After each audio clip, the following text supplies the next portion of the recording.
well, I told them this. Why? No, it doesn't matter. Like, the underwriter doesn't care about like just what you said and that you're just a great person. Like, it all has to connect with this. It has to match the guidelines. Well, and everything, you think about being audited. So the whole point of a file is that 10 years from now, a federal auditor can grab that file. Not call me, not call you, not call the borrower, not call the underwriter. They can grab that file, and everything in the file is documented and makes sense. Okay.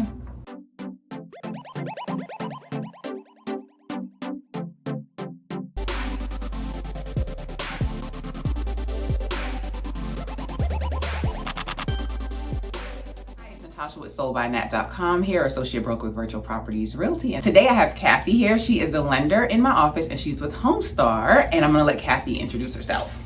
Hello everybody, this is Cathy Signorile. I'm the manager of the Grayson office of Homestar Financial, and really happy to be here and see what questions I can get answered to help you guys achieve your dream of homeownership. Wonderful, wonderful. So if you've seen past videos, you guys know that we are located in Grayson, Georgia in the Rail Yard. And I'm sure I'll include some footage of the office and what that looks like and the area. But yeah, Cathy's office is here. She has like the best office in the building. She has all this natural light.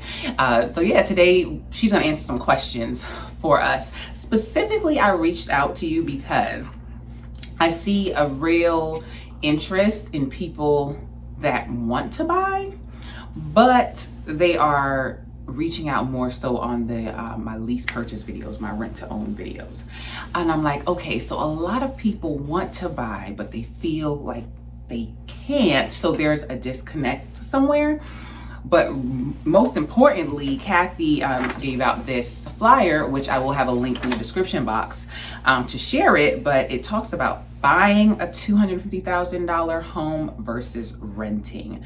And I feel like if people really could see the numbers, how it's projected over time, like how you did in this flyer, they would really get that. So yeah, what major differences or what benefits would you say there are to somebody buying versus continuing to pay rent? The thing about home ownership is you're creating wealth, not just for yourself, but for your family. It's generational wealth, the stuff that you can actually pass down. So that when you go out and buy a car, it's an asset that depreciates. So over time, it's gone. Now you've used it, so you've gotten your money out of it, but over time it's gone. Whereas when you purchase a home, it's the rare situation where you get to purchase something, spend your money on it, you get to utilize it, but then you also get to keep it. It's the old, it breaks the old saying about you can't have your cake and eat it too, because that's what home ownership is. Okay. It's having your cake and eating it too, and still getting to keep it. I got you. For someone that's looking to buy, is there like a minimum monthly payment? And why I say that is because like in Georgia, it's cheap on one end to rent, but then the rent prices continue to go up. So like in places like New York or California, home prices are so high. I see why renting may make sense for them, but I feel like in Georgia, if you're paying $1,600 in rent payment, then you should be okay, buying. But then I also have people reach out and say, I want my mortgage payment to be $1,000 or less. Is that possible? No, it is possible, but you have to understand there's more that goes into your budget than just the payment on your mortgage. So, for an example, when you pay your mortgage, included in most mortgages is your homeowner's insurance. Your homeowner's insurance covers the contents of your home, and the contents of your home is what you're paying renter's insurance for. So if you're paying $50 a month in renter's insurance and you think you want a home of $1,000, well, you can go to $1,050 and still be in the same place. Okay. Also, the car insurance goes down once you're a homeowner. You've got tax benefits once you're a homeowner, which makes your income taxes lower. Again, not a CPA, talk to your tax advisor, but in general, it'll make your taxes lower too, which is additional savings. So if you're thinking in your mind $1,000, you will probably be able to go to 11 or 12 and still be the same budget impact as that $1,000 would be. Okay, got you. When it comes to buying a house, everybody has a but. And you hear the but all the time. Okay. I want to buy a house, but I don't know if I have enough income. I want to buy a house, but I don't think it's the right time. I want to buy a house, but I want to save money first, or but I want to pay off a credit card first. Some of those objections have a little bit of merit, but most of them are typically fear-based because people don't really understand where they're going. They don't understand what they're doing. Applying for a mortgage, it's not signing on the dotted line. It's not final. All it is fact-finding. It's getting the information you need, and you can't make the decision without the information. But people are scared to apply because it's like going to the doctor. It's the news you don't know. Whereas once you do the application, then you know. Then you can make your educated, informed decisions. I don't just do applications. I'm really big in financial education, teaching you what it takes to get there. And I have this theory that everybody can buy a house. If you're over 18, you can legally purchase a home in the state of Georgia. It's just a matter of what it takes to get you there. If you're not ready today, what do you need to do? Do we need to get more income? Do you need to reduce debt? Do we need to get your credit score up? And guessing from the information you find off the internet, you're setting yourself up for disaster. Oh, yeah. People all the time decline themselves. And it's the saddest thing. I mean, like, I help people all the time who aren't ready.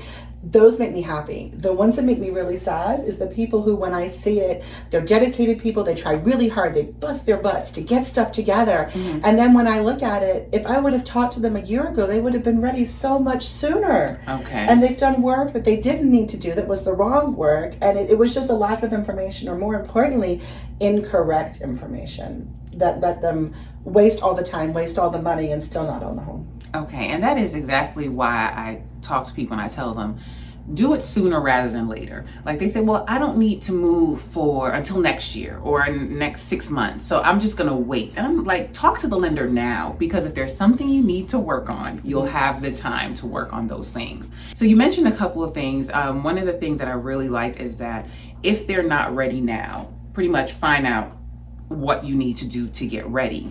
There are some lenders, if the person's not ready, that's it. They never hear from them. And I'm like, okay, well, did they tell you what you need to work on? Did they tell you what you need to do? So I think that is just wonderful that you give that kind of instruction.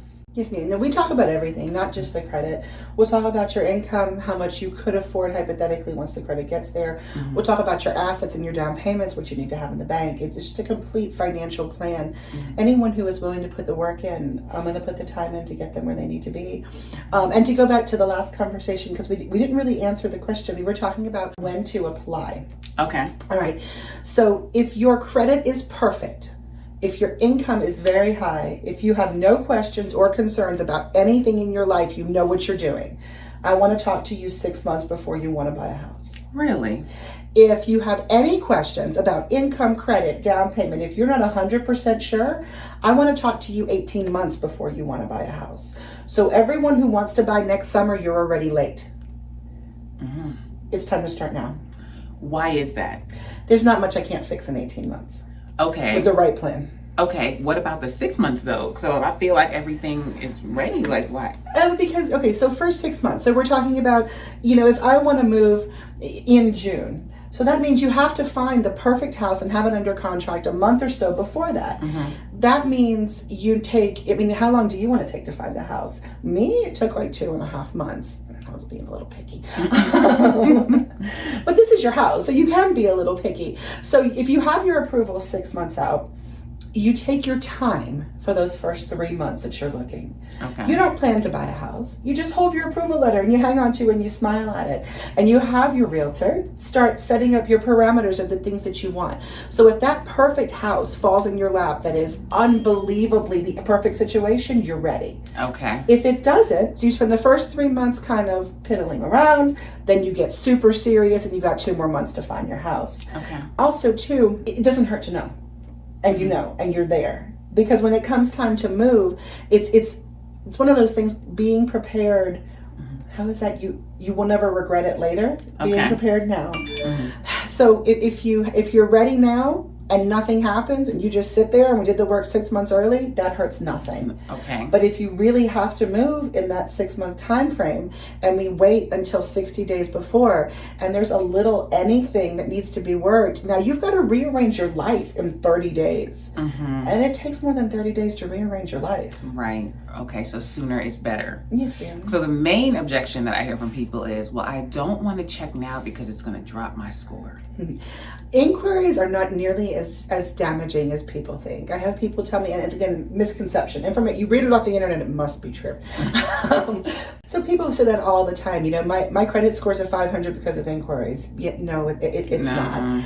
So the most that one credit pull could harm your credit is 7. If you went out last weekend and went Christmas shopping and went nuts and did 20 of them, the most it's going to hurt your credit is 14 points, which is really nothing. You're allowed so many every 6 months. So if you haven't had your credit pulled in the last 6 months, it's not going to hurt anything. Okay. Now, if you think you're in super good shape and you don't want the credit run, we can still have a conversation. And from the conversation, decide if we really should or if we can just wait. You know, I've had customers who they know where they are credit-wise, that we have the conversation 6 months early, but then we just hang off for a month or two.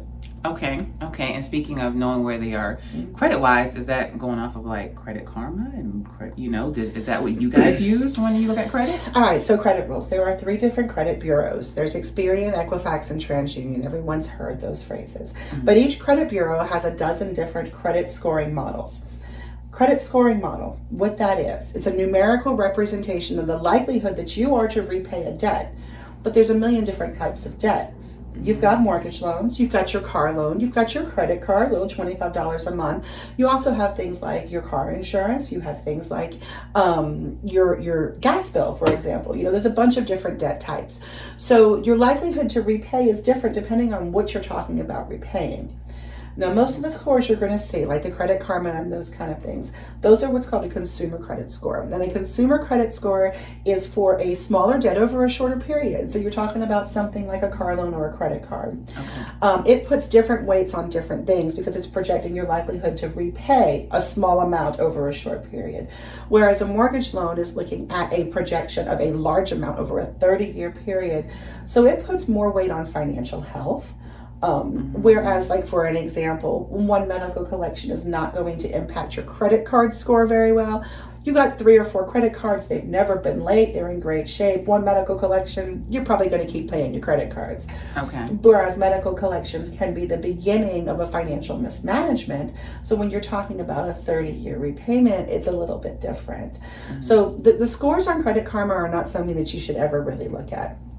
What those sites are good for, I have one myself, is they're good to notify you if you have new credit pulls, if you have something going on.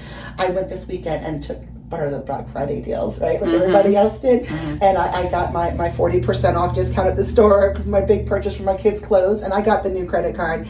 By the time I got home, I had an email from Credit Karma that said, hey, are you aware of this inquiry? Okay. So when you see that inquiry show up at Macy's and you didn't do it at Macy's, that's what those services are good for. Don't use them, though, to plan your financial future. Just use them to make sure nothing shows up. Okay, got you. So we were talking a little earlier, and I asked you how long you've been in the mortgage industry or the banking industry. So share that. Yes, good. So I started in banking and finance 23 years ago. Got a consumer lending degree, did car loans and boat loans, and decided that was pretty boring. My love is in real estate. So I've been doing real estate lending for 18 years now. Started out in construction, and everyone is different, and it keeps my attention. And I love helping people get houses. I mean, it's all about getting those kids in bedrooms. That's what we do. Yeah. So you have probably seen it all, or talked to somebody that has it. There is no situation that you can probably call Cathy with that she has not. I'm not going to be shocked. No, not really. And people are all the time like, oh, I'm so embarrassed. I'm like, I promise you are not the worst thing I've seen. Okay. Just like going to the doctor, remember? Right. And it's just like, it's life. Things happen. Yes. You have to know in order to do better. So not wanting to get your credit pulled to find out where you stand, like they don't teach any of it in school. Oh my goodness. Right before COVID, I was actually getting in with a professor out at Kennesaw State. They were going to have me teach a class on just financial education, what it takes to get a mortgage. And we had just started the conversations, and then COVID hit, so of course everything got shut down. Right. But it's really, really big. I mean, there is no financial education. No one teaches you how to manage your credit history. No one teaches you what it takes to get a house. I mean, I didn't learn from my own parents. I learned it from being in the industry. Right. Because our parents, they didn't know either. Yeah, and then I learned from doing it wrong. If you haven't seen that video, my personal home story, I learned from doing it wrong, and that got me interested in real estate and finding out how to do it right. So no, I totally agree. This needs to be taught in school. I really do. But nevertheless, Cathy is here to help. But one of the things I wanted to talk about was, so if somebody is not ready, and let's say they need credit repair. I hear that a lot. A lot of you say, I need to work on my credit, or I need this, done to my credit, and I don't, you can do it yourself, right? What do you recommend, Kat? What's the proper way? Going to a company? What should they be doing? I'm not very fond of the credit repair companies because they take your money every month, and in my mind, then what's their incentive to do it fast? We'll start with that. Plus, most of them, what they do is they just blanket throw the disputes at things. So, just first about credit. So, your credit wants to know how long has it been since something bad has happened. It's called date since last derogatory. When's the last time something bad popped up and showed up? The last time you did something wrong. So if you've got a collection, we'll just use AT&T because they're notoriously incorrect. So say you have a collection from AT&T and it shows up on your credit 3 or 4 years ago. You go to a credit repair company, they put a dispute on it. Well, the collection company, they don't want to be bothered. Disputes are paperwork, right? Paperwork's time and you're not paying them the money. So they just remove it from your credit because they don't want to be bothered with you. So you get all excited. Your credit score went up. Yay me. Okay. But all you did was take it off your credit. You didn't resolve yourself from the liability. You still owe that debt, and AT&T still has the right to collect. So what AT&T is going to do is they're going to take that debt that they've taken off of your credit that you still owe them because it hasn't been resolved. They're going to sell it to a different collection company. So your debt that was, and I hear all this time, I haven't had AT&T in 6 years. Why did it show up this year? Because something happened, made them take it off. They resold it for bargain prices to a collection company. The collection company puts it back on. Well, now your date loss derogatory on this 6-year-old account is yesterday. So it brings your score down worse than before you started. You paid all the money to the collection company to fix it. It's not fixed because they never resolved the debt. So when I'm talking to someone about this AT&T collection, I'm going to teach them how to have it fully removed from their credit like it was never there, and how to resolve it with the collection company so that they have paperwork and documentation so it cannot show back up. And if it does show back up, you've got the magic shield to make it go back away. Okay. It's more about educating people how to fix it themselves. Okay. Now, do not go out and start paying stuff off. Very important. Paying off a collection can actually lower your score. Best case, a paid off collection does not raise it. If they don't remove it, it's bad. And then once you pay them the money, they don't want to talk to you. They don't want to talk to you when you do owe them the money. They definitely don't want to talk to you once you've paid them. So getting it paid off after the fact is near to impossible. So it's very important that I talk to them before people start trying to fix their credit themselves. So they need a plan. So they need to go at fixing their credit with a plan. Just Don't definitely. do what happens. Don't just throw money at the wall and see what sticks. Because if I've seen people who have spent, $10,000 just randomly paying off stuff on their credit. Now they've spent the money that they needed for the down payment when all they had to handle was a little $200 medical collection the right way, and their score would have been high enough, and they would have had the 10 grand in the bank for the down payment. So yeah, let's not throw money at a wall and see what sticks. Let's do it with a plan. That's huge. It is. That is huge. Ooh, okay. So prior to COVID, what was the minimum credit score that Homestar could work It was a with? 580 prior. Okay. Now? Now it's a 620. Okay. I'm hearing from the industry, just in general, most lenders have gone up to a 680 to 700 is the minimum. We have stayed down at a 620. There's so many people. 90% of what I do is between 620 and 700. Okay. Even if the scores are a little bit lower, we can write plans. I've got people up 140 points in 2 weeks. It just depends on what's on there and how fast we can get it taken care of. Okay. And again, credit scores. So, don't, and I have seen now, not to scare people, I've seen Credit Karma be off 100 points either direction. So I've had people who decline themselves, which I preach, do not decline yourselves. It happens all the time, but people still do it. Who have declined themselves because they've got, my Credit Karma score, is lower than I pull it, and they're almost 100 points higher. I'm like, no, really, you're okay. So when somebody contacts you, like, what does that process look like? Well, I start by asking them what they're trying to achieve. Okay. Like, where are you trying to go? If you want me to help you get there, we need to know where you're going. Mm-hmm. And then we look at the credit. We go over everything on it, make sure that things are correct. Okay. We'll talk about where you work, how much you make, who you owe, and go through all of those things to make the plan. I answer a bunch of questions. My first question is, have you purchased a home before? That's always my first question. Because I want to know how many answers, like how deep do I want to go into all of these things. Okay. And work very hard to not just throw words at people that might not mean anything to them. Okay. Well, that's good. So you do a lot of fact finding, and I think that's really important, because there are these apps that they can go online and just put in some information and get a letter. And I'm like, I need to make sure that this letter holds weight and we're actually getting to the closing table. So No, definitely, yes. And there's underwriters, and again, I don't have to throw out words. So we'll talk about that really quick. So what an underwriter is, the mortgage loan officer or the originator, that's me. That's the person you sit with and they do their application. okay. The underwriter is the person that once everything's collected, they go to the underwriter. And the underwriter is the one who does the actual approval. It's not the loan officer, it's the underwriter. So I'm sure you've all heard stories. Everyone's heard stories of, oh, I was out looking for a house and I put a house under contract and I got an appraisal and I paid for an inspection, but then things went bad in underwriting. You hear that term from all of friends and family. Mm-hmm. I used to be an underwriter. Oh. I underwrote with Homestar for several years before I became a loan officer originator side. So when I do my application, it's like you're talking to an underwriter. My applications take a little longer because I'm going to ask all the questions. I'm underwriting the files in my head as I'm doing it. So once they get to the point that they have a letter, it's like they've already been through underwriting. Okay. What are like underwriters, man? Some people like underwriters. What are underwriters looking for? What is their thing? So there's a book. Okay. There's a book. It's actually a few books. Okay. Most people that have any kind of credit concerns, or your typical American, your FHA loan, that's first round, home ownership. The book is 1,098 pages, and I know that because I live in the book. And the book goes through every situation you can possibly imagine about how long you have to be at certain places, how to calculate income, what you're looking for on the pay stub, how detailed things are, and it gives all those situations. So the underwriter makes sure two things. They make sure the documents that are provided support the facts that we've typed it into the application. Okay. And they also make sure that what we're seeing in the file matches that 1,000 pages. Wow, that explains a lot, because I've heard time and time again, why do they need this?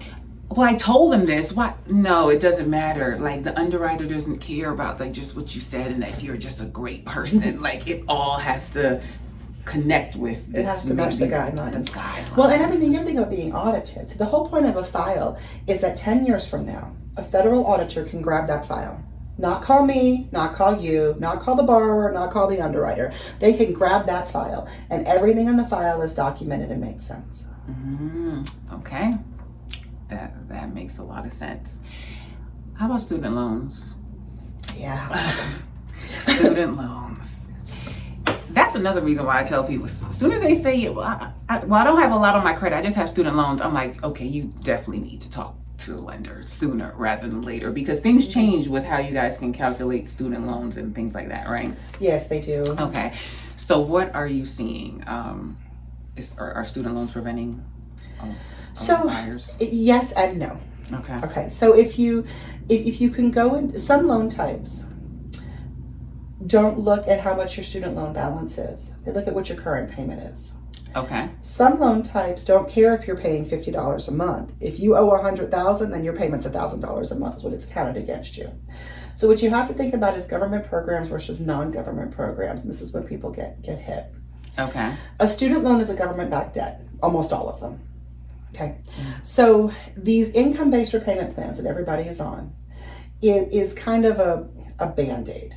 So if you had $100,000 in student loans and you're repaying a student loan like a car loan, your payment's about $1,000 a month on that student loan. But because most people are coming out of school with it and they can't afford an extra $1,000 a month, they throw their hands up. Fine, I won't pay anything. So that's what the income-based repayment plans were. it came in to say, okay, based on your income, you can afford to send us $200 a month. You're right, you can't afford $1,000, but you can afford to send us $200. So send us that, and we won't report negatively on your credit. Okay. You're still not repaying the debt as agreed. You agreed to pay $1,000 a month when you got your student loans, but they're willing to take something rather than nothing. So exchange for the something that you've negotiated with them, they're not going to report negatively on your credit.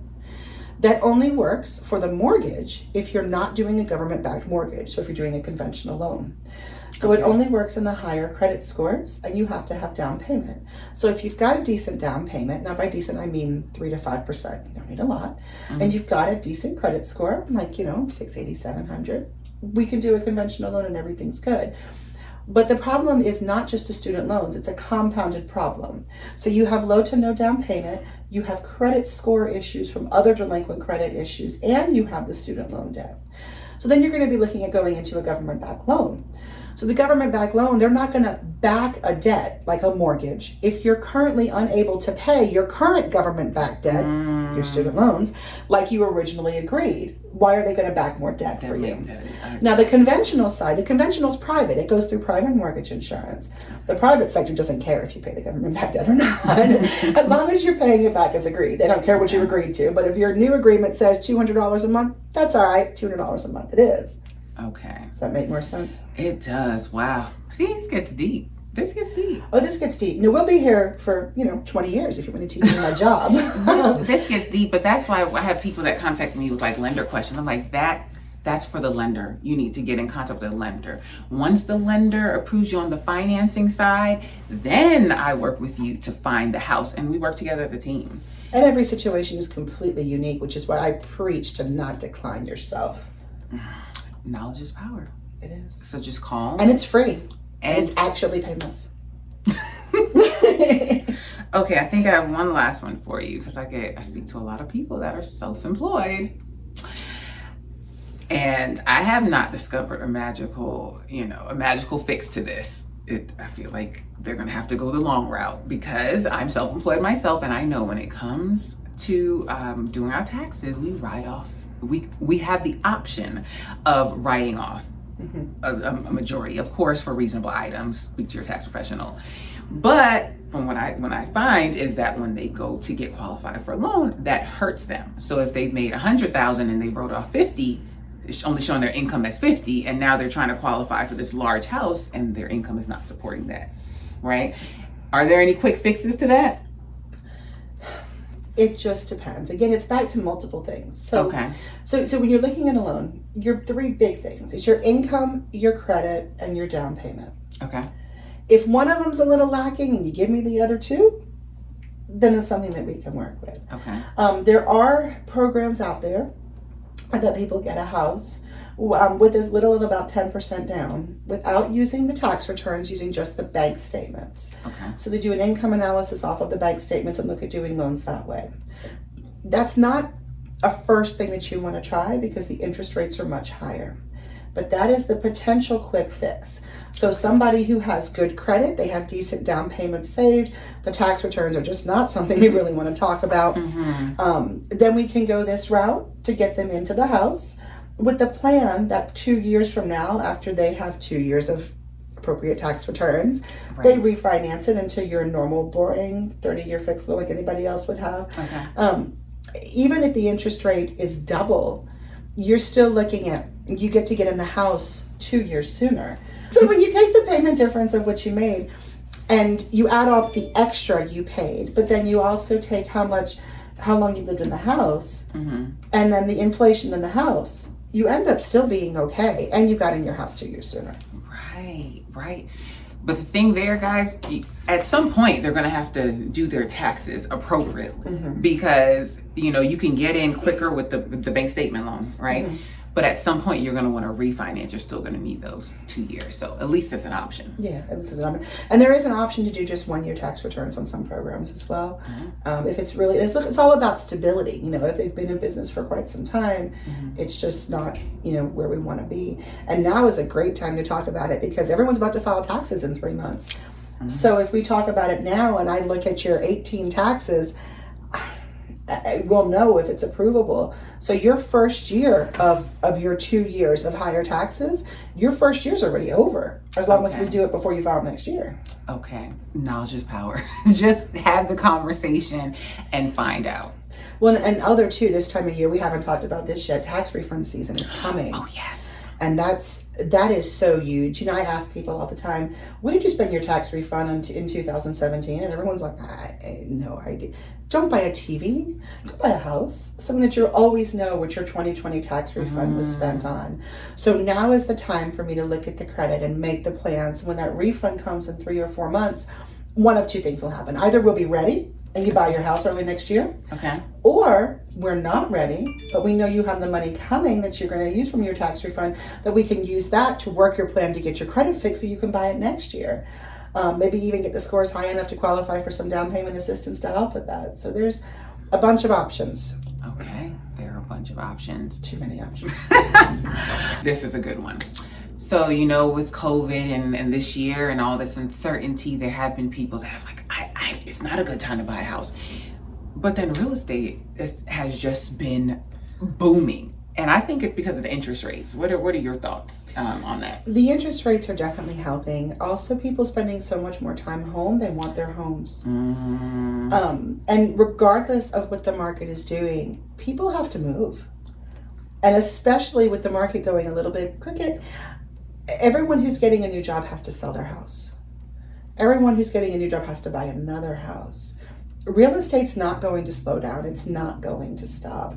You might see a slight slowdown in people purchasing vacation houses. Like that, you know, anytime that the market gets scared, frivolous spending is going to slow down. Like, I don't know if I really want to buy that new car this week. But a house is something you're always going to need. It's an investment. And it's, like I said, no, the normal houses, people just buying their own houses, it's not going to slow down. All right. So please stop listening to everyone and everybody, and if you have that crystal ball, you please share it with us because nobody really knows. It's a lot of speculation out there, so it is still a very good time to buy a home. They'll be sharing that information from their beach chair in Fiji with their crystal ball. right, exactly. Is there any big changes or anything that's coming that, you know, coming down the pipeline? Or nothing really major that I'm seeing, no. I mean, right after COVID hit, the market kind of tightened up, not just with the credit scores, a bunch of extra programs went away, things got very specific. Buy a house, boring loan, period. And the market has already relaxed. Okay. So we're starting, like our extra programs, like the bank statement loans and the things are coming back, the rehab loans are back. So we have pretty much learned what our new normal is at this point. You know, we don't expect, COVID's not going away. Even with the vaccine coming, it's not going away. And so this is our new normal. And the industry has caught up to have the regulations in place for this new normal. So no, it's back to business as usual. Okay. All right, guys. Well, I hope you enjoyed all the information that Cathy shared. If you want to speak with her, reach out to her to see if you can qualify or what you need to do to qualify. All her contact information will be down below. If you have any questions for me, you can schedule with me on my Calendly link. That link will be down below as well. If you have not done so already, please go ahead and subscribe and give this video a thumbs up. Have a positive, peaceful, and productive day. Bye. Bye.